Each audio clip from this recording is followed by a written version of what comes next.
Do you really know Angola? Angola is the 22nd biggest country in the world, 14.5 times bigger than its former colonizer.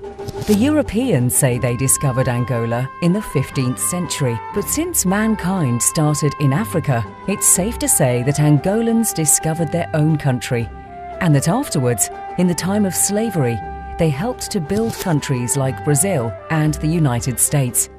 In Angola, people speak Portuguese, helping to make it the most spoken language in the Southern Hemisphere, and the 5th in the world.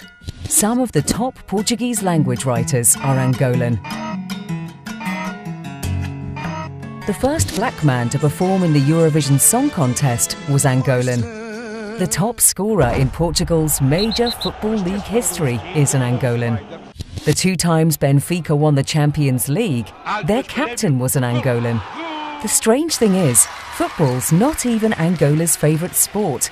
That would be basketball. In the last 13 editions of the African Championship, Angola won 11 times. Angola is the 4th biggest economy in Africa and the 2nd biggest oil producer. But according to experts, by 2018, it will be the biggest. The country has other treasures like diamonds, gold, iron, copper, lead, marble, wood, coffee, corn, sisal, tobacco, and fabulous musicians Elias Diekimwezu, Paula Flores, Yola Semedo, Anselmo Ralph, and the brothers Ru and Andre Mingus, just to mention a few.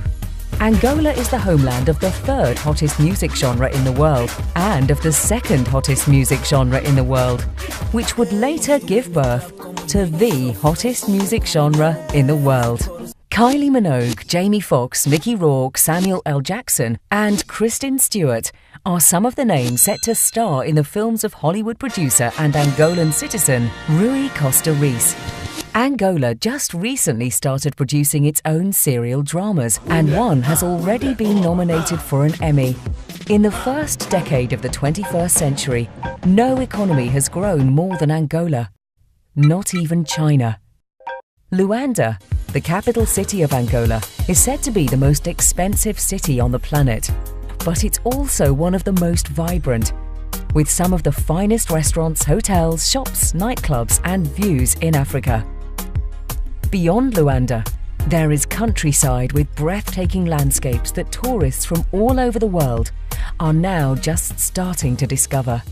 Angolan Lila Lopez was voted the most beautiful woman in the world in 2011. But you see, when we talk about Angolan women, it's tough to say who's the most beautiful.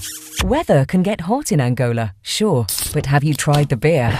One of the richest women in Africa is Angolan. Oh, and she's pretty too.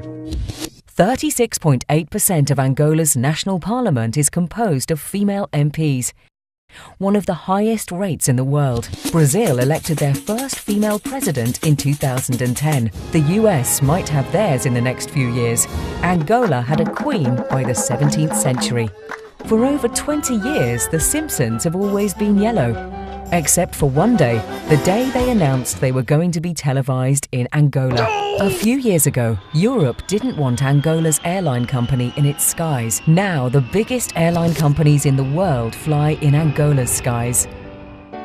Angola hosted the 2010 Africa Cup of Nations, the 2013 Roller Hockey World Cup, 3 editions of Afrobasket, the Angola Fashion Week, Filda, the International Fair of Luanda, and it's ready to host a whole lot more of world-class events like the PGA Open Golf 2016. 14 years of war of liberation plus 27 years of civil war delayed Angola's development, of course.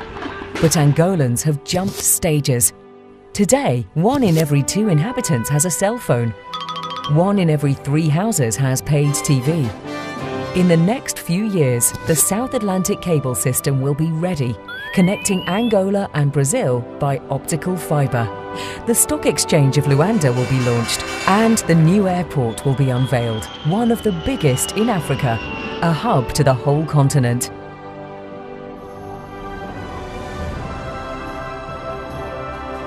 This is what Angola achieved in a little over a decade of peace. Imagine where it might go from here. Proudly, Angola.